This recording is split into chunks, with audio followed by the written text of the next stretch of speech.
saya Rubia. Saya mahasiswi dari Universitas Islam Negeri Syarif Qasim Riau, Fakultas Tarbiyah dan Keguruan, Program Studi Pendidikan Ekonomi. Video ini saya buat untuk memenuhi tugas atau kuliah ekonomi makro, dan materi yang akan saya sampaikan yaitu tentang konsumsi. Silakan simak video selanjutnya.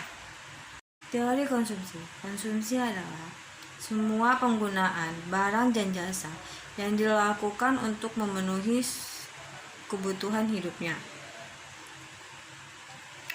Barang dan jasa yang digunakan dalam proses produksi tidak termasuk dalam konsumsi. Karena barang dan jasa itu tidak digunakan untuk memenuhi kebutuhan hidup manusia. Barang dan jasa dalam produksi ini digunakan untuk memproduksi barang lain. Selanjutnya yaitu konsumsi dalam perspektif Islam. Dalam ekonomi Islam, konsumsi dikendalikan oleh 5 prinsip, yaitu yang pertama prinsip keadilan. Prinsip ini mengandung arti ganda yang penting mengenai mencari rezeki secara halal dan tidak dilarang oleh hukum dalam soal makanan dan minuman. Yang kedua yaitu prinsip kebersihan. Dalam prinsip ini dicantum dalam Al-Quran dan As-Sunnah tentang makanan. Harus baik atau cocok untuk dimakan, tidak kotor ataupun menjijikan sehingga merusak selera. Yang ketiga yaitu prinsip kesejahteraan. Yang ketiga yaitu prinsip kesederhanaan. Di mana prinsip ini mengatur perilaku manusia mengenai makanan dan minuman adalah sikap tidak berlebih-lebihan. Yang berarti janganlah makan secara berlebih-lebihan. Selanjutnya yaitu perilaku ekonomi. Perilaku ekonomi merupakan proses, tindakan, dan hubungan sosial yang dilakukan oleh individu, kelompok, dan organisasi dalam mendapatkan atau menggunakan suatu produk, komoditas, jasa atau lainnya sebagai suatu akibat dari pengalaman dengan produk, pelayanan, dan sumber lainnya. Ada 3 variabel dalam mempelajari perilaku konsumen. Yang pertama yaitu adalah variabel stimulus.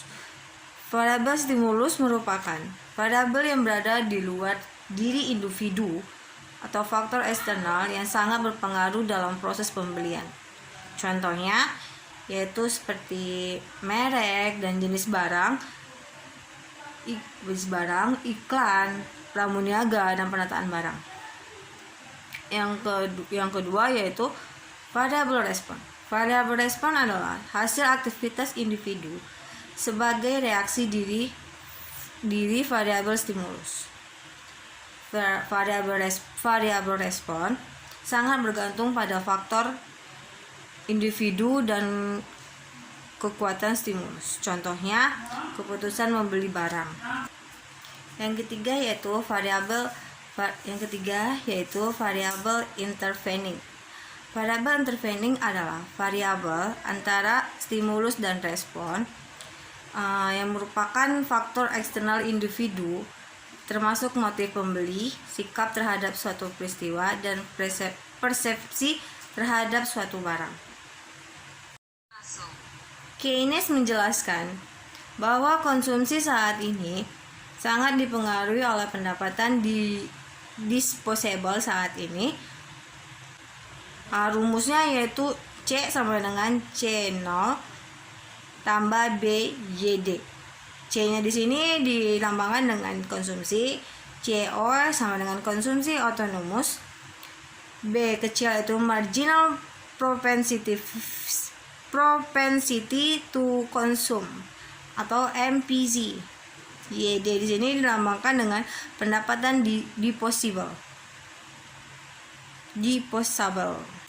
Yang kedua yaitu kecenderungan mengkonsumsi marginal atau marginal propensity to consume. Yang ketiga yaitu kecenderungan mengkonsumsi rata-rata.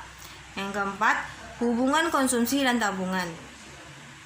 Yang kelima, MPC dan MPS.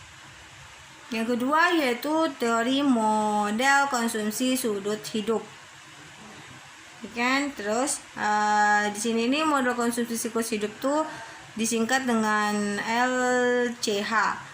Dikembangkan oleh Francesco Modigliani. Model ini berpendapat bahwa kegiatan konsumsi adalah kegiatan seumur hidup, sama halnya dengan model Keynes.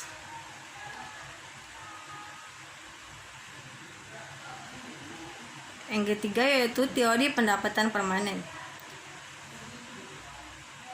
Yang dimaksud dengan pendapatan permanen adalah tingkat pendapatan rata-rata yang diharapkan dalam jangka panjang.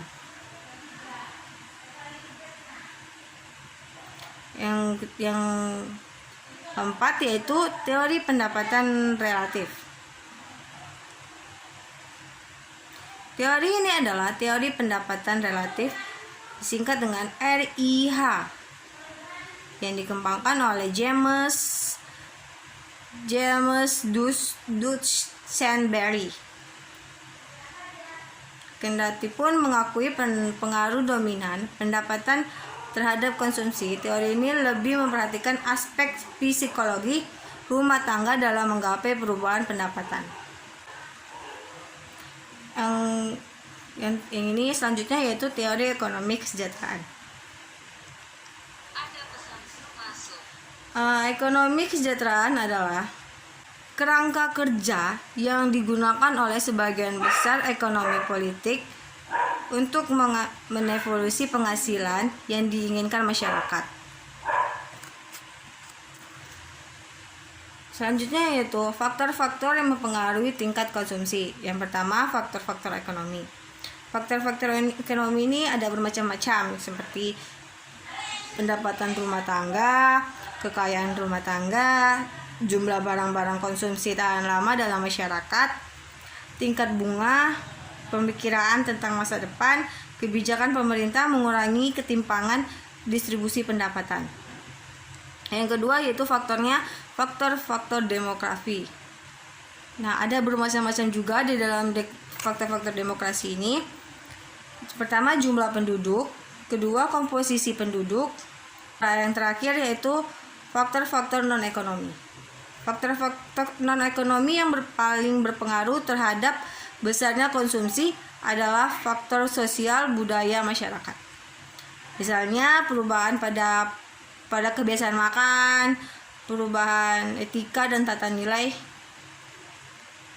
karena ingin meniru kelompok masyarakat lain yang dianggap lebih hebat.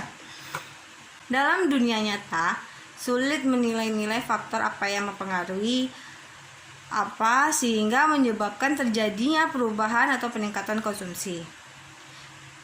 Sebab ketiga faktor di atas saling berkaitan erat dengan dan saling berpengaruh.